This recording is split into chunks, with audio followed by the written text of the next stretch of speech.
Pour ce 16e épisode, notre invité est le directeur pédagogique de l'Observatoire des MAC. Sa mission est d'organiser les activités, gérer l'observatoire et accueillir le public. Durant leurs visites pédagogiques en journée et en soirée.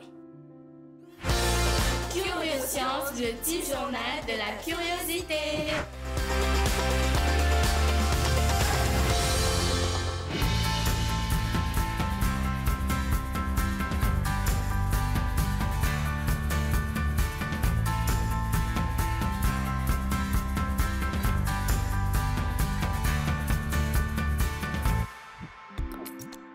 Qui êtes-vous et que faites-vous?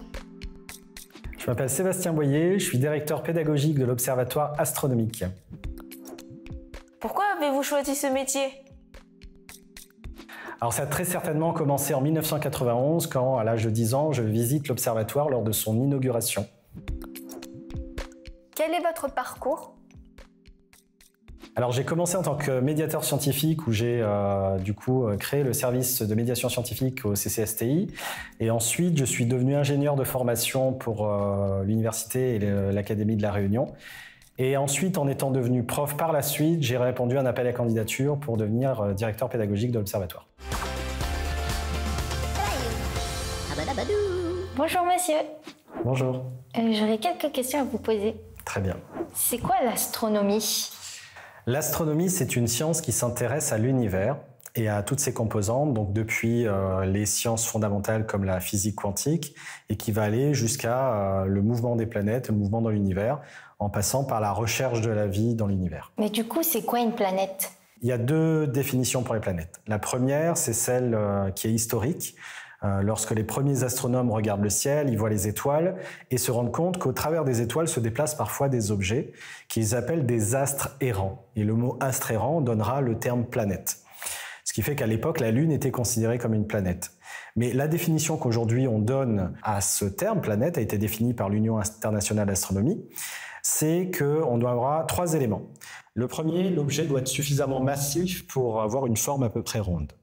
Le deuxième, l'objet doit être en rotation, en révolution autour de son étoile, donc doit tourner autour de l'étoile. Et le troisième, c'est lorsqu'il va se déplacer autour de l'étoile, l'orbite sur laquelle il se déplace doit être nettoyée de tout autre objet. Merci d'avoir répondu à ma question. Je t'en prie. Comment faites-vous pour observer les autres planètes? Pour observer les autres objets du ciel, planètes, étoiles, d'autres objets, on va utiliser des instruments d'observation. Donc ça peut être des jumelles, des lunettes astronomiques ou des télescopes. C'est quoi la différence entre une lunette astronomique et un télescope? Si je te demandais de dessiner un télescope, l'image que tu aurais, en fait, ça c'est une lunette astronomique. Ce que vous avez dessiné sur le tableau, c'est une lunette astronomique, c'est-à-dire un tube dans lequel on va faire passer la lumière. Et pour faire passer la lumière, on va la faire concentrer sur des morceaux de verre, donc qui vont focaliser la lumière. Un télescope, c'est fabriqué un peu différemment. C'est un tube dans lequel on a installé des miroirs, et le jeu de renvoi des miroirs va permettre de concentrer la lumière. Merci. Ah ouais. Bonjour. Bonjour. Pourquoi Pluton n'est plus une planète? Alors l'histoire qui explique que Pluton n'est plus une planète remonte du coup à l'époque où les scientifiques ont découvert d'autres objets dans le système solaire qui pouvaient s'apparenter à des planètes. Donc ils ont décidé de retrouver en fait une définition commune au terme planète. Et il se trouve que Pluton navigue dans une ceinture d'astéroïdes qu'on appelle la ceinture de Kuiper. Du coup, son orbite n'étant pas nettoyée, elle a été déclassée comme planète et aujourd'hui est considérée comme une planète naine. C'est quoi une comète? Alors une comète, c'est un objet différent du système solaire. Ça va être un cœur de glace. Donc, alors de glace, mais pas de la glace d'eau. Là, ça va être de la glace carbonique qui va se déplacer dans le système solaire depuis le confin du système solaire qu'on appelle le nuage de Oort. Et lorsque la comète va se rapprocher du Soleil, la glace qui la compose va changer d'état.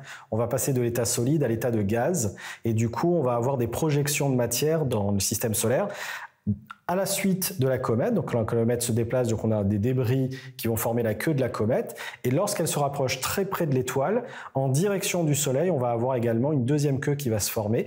Donc on peut voir, lorsqu'on voit des comètes, si elles se rapprochent bien du Soleil, former deux queues différentes lorsqu'elles se déplacent. D'accord, merci à vous. Je t'en prie. Bonjour. Bonjour. Est-ce qu'il y a plusieurs lunes dans le système solaire? Oui, ce qu'on appelle lune, ce sont les satellites naturels des planètes. Nous, notre satellite naturel, c'est la Lune, donc du coup, on la voit. Et par projection, en fait, on va appeler les satellites des autres planètes des lunes. Donc Mars en a 2, Jupiter en a 92, dont 4 géantes qu'on peut voir au travers de jumelles ou de lunettes depuis la Terre. Pourquoi est-ce qu'il y a des anneaux autour de Saturne? Saturne possède des anneaux et c'est pas la seule planète à posséder des anneaux, puisque dans les géantes gazeuses, d'autres ont des anneaux mais qui sont beaucoup plus fins, donc on ne les voit pas depuis la Terre. Mais du coup, ce qui fait que Saturne est remarquable, c'est qu'elle possède cette ceinture d'anneaux qui est composée d'objets qui vont être en orbite autour de la planète. La plupart des planètes qui ont des objets qui tournent en orbite autour, ces objets vont s'agglomérer et former ces fameuses lunes, ces fameux satellites naturels. Pour Saturne, comme les objets sont dans un équilibre stable, du coup, elle conserve ses anneaux. Ok. Eh bien, merci d'avoir répondu à mes questions.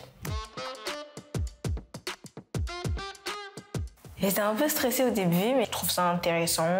J'ai bien aimé cet après-midi. Juste au début, j'étais un peu timide, mais là, c'est beaucoup mieux.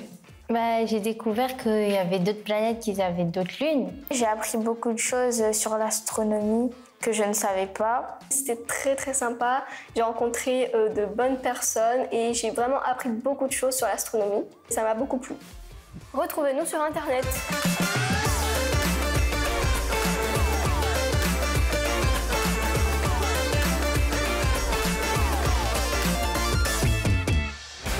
Curiosciences, le petit journal de la curiosité.